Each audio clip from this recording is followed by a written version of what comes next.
Week 5 Thursday night football divisional matchup in Atlanta, and we got plays for today, so let's make it happen. Hey, Dave Lochran. Find me on Twitter at Lafayette_D. It's right there. And as always, appreciate your guys' support watching these videos every week. Hit that thumbs up, subscribe to the channel, and leave a comment down below. Your favorite plays for tonight. We'll give you your flowers if you're right. I promise you. And more than anything else, if you want to come join me outside of just YouTube, we're having a fantastic NFL season right now, and we're building an awesome community of like-minded bettors just like yourself who want to win money and sweat the games. And even when things go bad, we can commiserate together, but they haven't been yet. Anyway, that code NFL24 on the screen gets you 50% off your first week or first month over on Tails. Download the app, get notifications straight to your phone, and jump in the premium Discord. First week less than $5, first month less than $15. Link in the description and in the pinned comment. I'd love to see you guys over there. But otherwise, let's talk about some content right here on YouTube.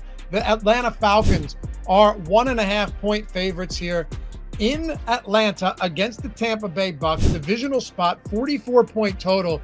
And, you know, these divisional spots on Thursday Night Football, we know this, right? Like, if you've been betting football, you know, they're generally not particularly easy. You got these super close spreads, a short home favorite, and very short rest for two teams that have been banged up, right? Like, Atlanta's missing their starting offensive, or their center on the offensive line. That's a huge deal. Fortunately, they were able to get Caleb McGarry back. It looked like he wasn't going to play, but he's here. Bijan Robinson's off the injury report. All of that stuff is good. And Tampa got Vita Vea back last week, but they're still without Antoine Winfield. They're still without Kalijah Kancey. They have some injuries to speak of on the defense as well. And that has been a lot of a pass funnel defense. We'll get to a prop. We'll get to a touchdown. Actually, several props in this video. So stay tuned for that. But when I look at this game, you know, I could sit here and be like, look, I think this side makes the most sense. This side makes the most sense. I'd rather bet the total for a couple of reasons. You know, you look at this from both angles, and these are really evenly matched teams. You have one team in Atlanta that defensively has been very good, but, you know, offensively, they haven't clicked yet. Kyle Pitts has kind of been a ghost to start the season outside of one big 50-plus yard pickup in the passing game against the Kansas City Chiefs, where he's brought down near the goal line. London's been fine. Bijan's been fine. You know, and they've gotten contributions from guys like McLeod and Darnell Mooney. But overall, the offense hasn't clicked yet. And Kirk Cousins, you know, the total lack of mobility after that Achilles is pretty shocking. You also see a Tampa Bay team, right, that blitzes at a really high clip. They're going to try and get to him today. I think you're going to see ways that Atlanta finds ways to mitigate that, and that's why we have a prop that I really like here as well in a second. But overall, it's an evenly matched game. Tampa can stop the run with Vita Vea back. The passing defense hasn't been nearly as strong, but Atlanta struggled in that department on offense as well. So overall, it's just kind of a spot where you go, hey, these teams have a few significant key injuries. It's a 1.5-point spread, short rest, divisional matchup. Instead of taking a side here, I like under 44 in a spot like this. Now, that doesn't mean we're going to be on all unders for props. There is one, but it's just kind of one of these games where you go, all right, banged up, 3 days of rest, divisional spot. These teams know each other remarkably well, even with a new quarterback in line for Atlanta. You know, these teams still know each other. Give me under 44 here on a Thursday night game. These unders have cashed for us really well in these spots over the last couple of years. Let's go back to the well with that today. Let's also talk about some props. All right. One of the props that I want to get to that I want to talk about really, and we'll get to a touchdown prop as well. Some pretty startling numbers on that in the backfield for Tampa. But Chris Godwin under 21.5-yard longest reception. Now, if you set, unfortunately, the books won't let you parlay over receptions and under longest reception, because that would have been kind of nice. Get some potential, you know, negative correlation there, because I don't even mind the reception prop for Chris Godwin if you're looking to get over on that. But longest reception is a spot I don't mind getting under 21.5. It's minus 115 on BetMGM, on DraftKings, and Bet365. Now, the reason for this is the Atlanta Falcons are allowing like 3 yards average after the catch, which is crazy. They've allowed a league low 4 passing plays of 20 plus yards this year.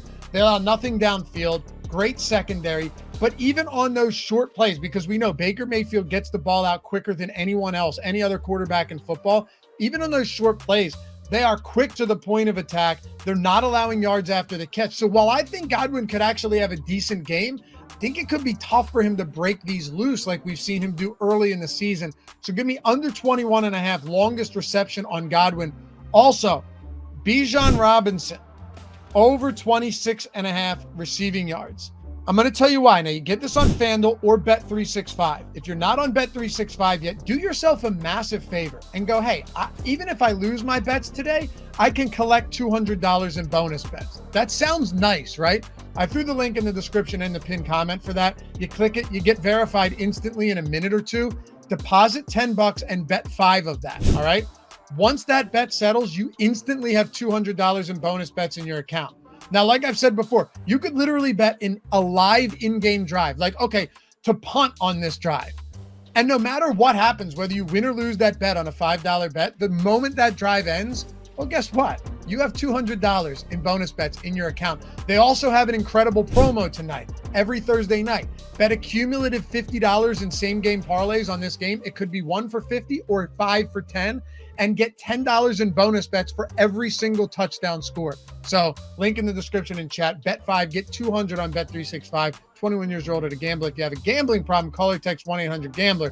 But I like Bijan here, over 26.5 receiving yards, getting around -110 or -113, Bet365 or FanDuel. The reason for this is not only has Tampa allowed more receiving yards than to running backs than any other team in the league, not named the LA Chargers. They've also, not the LA Chargers, more receiving yards than anyone not named the Buffalo Bills to running backs this year. They've also allowed the 3rd most targets. And why is this? Well, Tampa blitzes at the highest clip in football. Kirk Cousins is a statuesque quarterback. He's not mobile. He's not getting out of the pocket. Bijan Robinson can pick up the blitz. So clearly, as a 3-down back, they're going to have him out there on 3rd down. I also think he's going to be a really significant safety valve in a spot like this. They don't use their tight ends like Kyle Pitts in these situations. Bijan Robinson feels like the guy that we should be looking towards to rack up receiving yards and yards after the catch when Tampa's bringing that blitz. Over 26.5 receiving yards on Bijan. I also am laddering that up to 50 because right now on Caesars, Caesars and Bet365, we're getting plus 350 odds. Plus 350 on Bijan to have that 50-yard game. He had 46 receiving last week and a long touchdown called back through the air. He had 43 against Pittsburgh on 5 receptions in week 1. I think 50 at plus 350, whether it hits or not, is just a good bet. And I think those odds look nice for us. There's some value there for sure. And finally, a touchdown prop. I always give you guys one. Do I love the touchdown props from this game? No, but I have a decent one. Bucky Irving plus 165 on FanDuel. The reason for this is in weeks 1 through 3, Bucky Irving had 1 red zone carry and 0 at the goal line inside the 5. Rachaad White had 5 red zone carries and 3 goal line carries. What about week 4 against Philly? That flipped.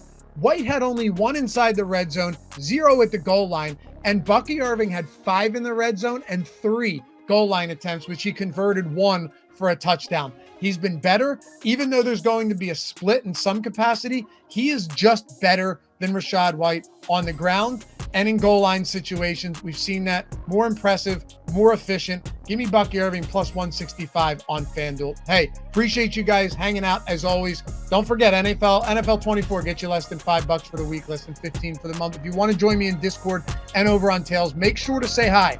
Aside from that, we'll see you guys back here for the prop video tomorrow for week 5. Peace.